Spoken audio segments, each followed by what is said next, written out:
African Christianity glorifies poverty. It has Africans out there thinking. Hey, what's going on TikTok? It's your boy, Brother Leon. Listen to this whole video, share it, repost it, because it is true. The one thing that I'm going to tell you about Africans and how they learned a lot of their tactics, they learned it from looking at guys in the West. That whole prosperity thing, they learned it from looking at guys in the West. And the crazy thing about it is that everybody is desperate for God. They're desperate for a move. They're desperate to hear a word from God. But the only thing that really lacks a lot of people is that no one is showing people or teaching people how to make life decisions with the faith that they already have. Nobody is showing them how to problem solve. And out of that problem solving, you get your prosperity.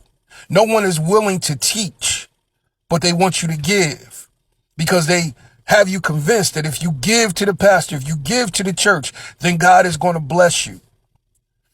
The Bible says in the book of Isaiah chapter 55, come buy without money and without price. But the one thing that I've told you, and I've said this, and it's true even in Africa, that the gospel is free, but you're paying for your experience. You're paying for that man of God's children's tuition. You're paying for his luxury car. You're paying for his jet. You're paying for him to come to the West so that he can learn, so that he can teach, and then come back and do what he has always done. And so at the end of the day, I want you to see that it is a pyramid scam and scheme. The money doesn't flow from the top down. It flows from the bottom up.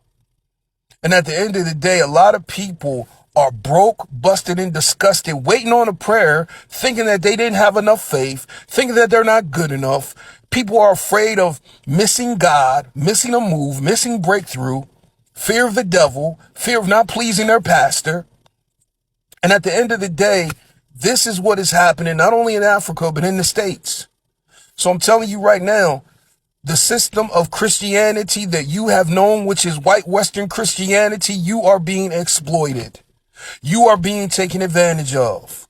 They have weaponized and used white Jesus against Africans and African Americans.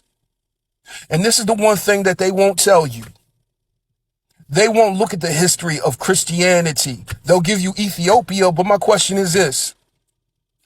If Ethiopia was first to embrace Christianity, my question is, has Christianity liberated all of Africa? And I'm going to leave it right there, because we over here in America,